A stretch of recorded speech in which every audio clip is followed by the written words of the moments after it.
Hello, everybody. Hi. Welcome to more predictions and standings in the NFL. So we did the AFC and the NFC North. And boom, right here. So we're gonna do things a little differently. I didn't like how the first video turned out, in the sense of how I did things, not anyone else, just how I did things. I need to be more focused and just kind of get more stats in. And so we're going to try something a little different. So hopefully this will be a little better. We're going to start with the NFC East. And that was a very competitive division. No one fell below 500. Granted, Washington was exactly at 500, but still, they can claim they didn't fall below it. It's hard to do nowadays with the 17-game schedule, but they somehow managed to still be 500, which is honestly quite impressive. And I think that just goes to show for Washington. We'll start at the bottom again, just like we have been doing, however, just to kind of stay on theme. And speaking of said Washington team, we're going to start at the bottom with Washington. And this is not in any way a slight against Washington. I'm still worried about that offense. They're going to have a rookie, or a young, not a rookie, but a younger QB. They're going to have, the defense is actually really good. You looked at where they finished, and I guess I never really thought of it.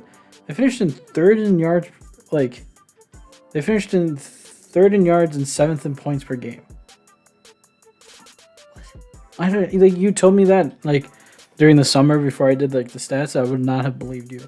All my stats, by the way, come from ESPN. So I'm just doing yards per game and points per game for both offense and defense.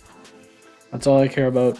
Yes, there's more stats. Yes, there's better stats, a little worse stats. I don't care. But just for the sake of the video, so this video isn't 5 hours long, I'm just sticking to yards and points per game. Obviously, there's going to be some differences. Obviously, things change. But just going from last year to this year. So, yes, their defense was really good. And I don't think much has changed over on that front for that defense to be any worse. They still got Chase Young. They still got Montez Sweat. And those guys are core pieces on that defense. And if Chase Young is healthy, I think he's going to be a very key piece. And he's going to wreak a lot of havoc. Offense, we're going to find out what they have in Sam Howell. And they're going to roll with him. It's going to be interesting. I don't know much about the kid, so hopefully he's good for them. They have Brian Robinson. They got, obviously, Terry McLaurin, who's one of the best receivers. And Johan Dotson. He was coming along last year. So that offense, I think, is going to be probably in the right direction. They were kind of middle pack, lower middle. 19th in yards and 23rd in points per game. Not the best, but, I think they can slowly turn around. There's going to be a lot of changes now. They sold the team. They're going to have a new owner. Maybe, with a better culture there, it's going to turn that thing around. They've been kind of a laughingstock for a while, so it'll be interesting to see. But I think for right now, they're going to finish 7-10 and, go for there. They do have some interesting games. I think some of the key highlighting games. I'm not going to highlight any game that's a rivalry, like a division rival. They're all important. Every division, you can say any division rival game is important. That's lame to say, I think. But so for me, they have, they're going to be home for, a game against the Dolphins, and they're going to be at Atlanta. And I think those two games for them are going to be pretty key down the road. But 7-10 is where they're going to finish. And honestly, I don't think it's not even an insult. I can still see them creeping, 8-9, 9-8, but I just don't know. There's a lot of unknowns with that team. So I think 7-10, just as a guess, is good as any. Giants are going to finish 9-8. And, they got good pieces. They signed Jones. They signed Barkley. The receiving core is still questionable. Not a whole lot going on there. But they did bring in Darren Waller, who's going to be a good receiving tight end for Jones. And maybe Jones takes another step. He did improve last year, and he's seems to be in the right direction. If he can improve and show why he's worth that contract, which a lot of people have been kind of iffy on, maybe that team takes a bigger step. I mean, I like their coach, and what do they finish? They finished 12th, 17th on offense and 15 points per game, and then 24th in yards for D and 17th for points per game. So they're just kind of in the middle of the pack, and I can't even talk shit because the Vikings still managed to lose them in the playoffs. So, whatever. So I think they're going to be a solid team, 9-8, 10-7. I think another solid year. Honestly, that's good for them to have back-to-back solid years after what they've been through. I think 9-8's fine. And then it's just a very competitive division. All of a sudden, all four teams kind of took it. Well, other than Washington, these three teams took a rebuild. They took some time, and now they're very competitive. Last year was insane. I've never seen a division that stacked in a while. So next we got 11-6 with Dallas. Their offense was top 10. They got fourth in points per game, and their yards were 11th, so almost top 10. Their defense was 12 in yards and 5th in points per game for allowed. I mean, they got Dak, they got Tony Pollard on O, CD Lamb, Cooks, and Gallup, solid receiving core. And they got Zach Martin back for the O-line, which is really good. It's a very solid offense. I mean, say what you want about Dak. I think he's another guy kind of like Kirk who just kind of gets a lot of hate for not as many reasons as I think he should be getting. So I think he's fine. He hasn't really proven himself in the playoffs. He hasn't won that. He's kind of like falling into that Kirk Cousins thing where it's like hasn't really won in the playoffs. Hasn't really shown himself. But he also hasn't been a bad QB. He's been a very good QB. Like the stats don't lie. He's been pretty solid. I think he's been getting a lot of unnecessary hate. Tony Pollard's gonna have a chance to finally be RB1 with Ezekiel Elliott being gone. He's going to have a chance to shine. I really like Tony Pollard. I liked him being the running back too. He was always a good combo and good finisher for Elliott, or good workhorse to get Elliott down and have him punch it in. It was a good mix-up. I think Gallup needs to prove something. This is his year to prove something, prove that he's more of a receiver than he's shown. I mean, he's a solid receiver. I think he's been expected to take that next step, and he just kind of hasn't. But, prove to us that he's a very good receiver too. I think that offense can, do some damage. And then obviously their defense is really good. I mean, they got Trayvon Diggs, they got Micah Parsons, they got DeMarcus Lawrence, they got, my boy Jaren Curse. I miss that boy. I miss when he was on the Vikings. But defense is good. I mean, that defense is going to keep them in a lot of games. So, I mean, 11-6, I think that's perfectly fair for them. They're going to fall to Philly again. I mean, is there much to be said about Philly? That offense is insane. Jalen Hurts is running a tight. He's really good athletic mobile quarterback. He's really good passer of the ball. I mean, and when you're throwing to AJ Brown and Devontae Smith, I mean that's a good receiving core.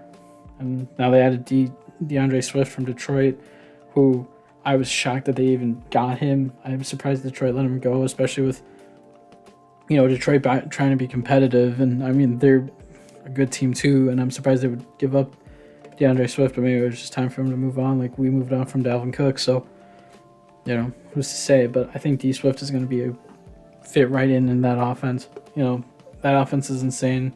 The defense is insane. You got Darius Slay, Josh Sweat, Cox. I mean, they're just a well-rounded team. 13-4. Obviously, Jason Kelsey. Oh, I haven't been reading the other team. Sorry, I forgot. The Giants. I'm so over the place. Sorry, the Giants' key games they're going to be at the Bills, and they have a home game against Seattle. That's some good tests for them. Dallas, they have a home game against Seattle, and then they're at the Bills. Kind of the same thing, but those are good teams. Those are solid teams. Those are very good tests. For Philly, I mean, it has to be the Chiefs. They're going to be at the Kansas City. It's the Super Bowl rematch. That's a key matchup. And then they have the 49ers, and arguably the two best teams in the NFC. That's going to be a fun match, and it's going to be a barn burner, I think. I think that even no matter how good those defenses are, like, it's going to be, I think it's going to be a good, fun show. But 13-4 for Philly, that's where I have it. So this is interesting. So I couldn't decide on the Buffalo Bills. And I think you understand why. On paper, they're good offense and good defense. They just are. I mean, defense, 6th in yards and 2nd in points per game last year, according to ESPN. And on the offense, they're both 2nd in yards and 2nd in points per game, according to ESPN. I mean, on paper, they're very good. I mean, there's not much more you can say about that. You know, there's the issues that there's some drama with Diggs. And, I mean, that's just who Diggs is, I think. Stephon Diggs, there's going to be a lot of drama back from his Minnesota days. And now Buffalo, rumor has that he wants out. Who's to say if it's true or not? I mean, but they do have, like, some, you know, they still have like Davis. They have Dawson Knox. So they have, like, good pieces on offense. But like I said, I think in the power rankings, if you remember, they have these pieces, but they haven't been able to take the next step, even though they have a lot of good on paper. I mean, like I said, with their defense, I mean, they still have Von Miller, they have Micah Hyde, you know, they've got some good Hoyer, they've got Oliver, they've got some good pieces on all sides. And it just feels like no matter what happens, they can't take that next step, whether it's at Kansas City or whether it's at Cincinnati. There's something missing from that team, and it's kind of hard to place a finger on what. And maybe it's just because I don't follow Buffalo that closely. Because, like I said, on paper, they seem like a very stacked team. I mean, they got Dalvin Cook's younger brother running around as a running back. And I think he's going to be really good. I think he's going to be just like his brother, honestly. So... I mean, I guess there's something I'm missing. I mean, I could like with what's going on, I could see them regressing to 9-8 all the way. Like just maybe just because of that next step issue. Ultimately though, I think they'll be fine. If you look at their schedule, I think they're going to be fine. I think they're going to go 12-5. They seem to do really well in the regular season and then just kind of like fall apart in the postseason. So I could see them going 9-8, and I could see them finishing like 3rd.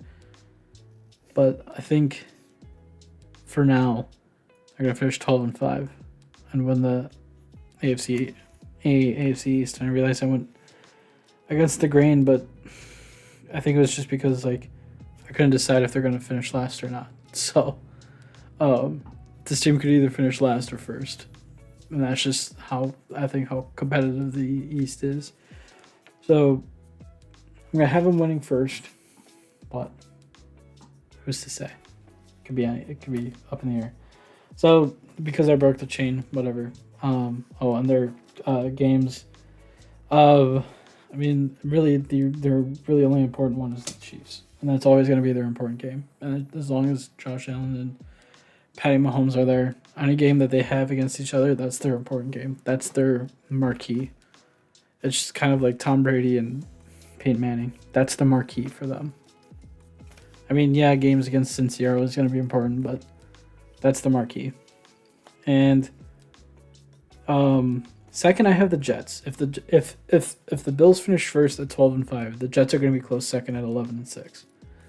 And I know that's a big jump from last year, because I mean, last year their offense was not the best. You know, kind of the bottom of the barrel. 28th points per game, 24 yards according to ESPN, but their defense is where it comes into play. You know, they won 7 games because of their defense. They're 4th in yards and 4th in points per game. That defense hasn't really changed. So now you add Aaron Rodgers, you add Dalvin Cook, you still have they have a good young receiving core. They have Breece Hall. I don't see why they can't go 11-6. I don't see how they can't swing like they finished 7-10. I don't see how they can't swing 4 more wins this year. You know, and go 11-6. And like I'm not a huge Rodgers fan. I don't hate the guy outright. And maybe I hated him more when he was in Green Bay, but like I think he's just a weird dude. But that's That's about it. That's all I got for him. So honestly, I could see him going. I could see that team going 11-6. This is one of the best teams and most complete teams that Rodgers has had in a while. You look at some of the teams that he's like, and he had some good records in Green Bay towards the end before he left. But that defense would fall apart on him, or his offense wouldn't. Like, it was one or the other. This seems like a really complete team for him. And I think this is, like, go time for him. Like, this is it. If you can't win with all these pieces, I don't know if you're ever winning a Super Bowl, buddy, other than the one you have. So I think to kind of cement himself, I think he needs to. I think this is, like, a really good stepping stone. Because if he can win and he's willing to take price cuts to stay, like he already has, I can see them being competitive for as long as he's, in the league, because he hasn't lost it. He's lost his speed a little bit. He's maybe not as mobile as he was. He's still got an arm.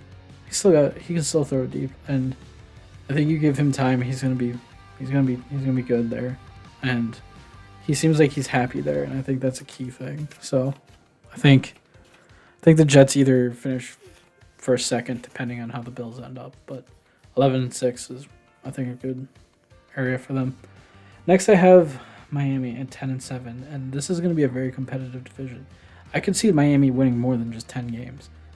They have the Chiefs at home, which is huge. I mean, I think that's huge for them that they have them at home. That they have the Chiefs at home, they get to come to their house.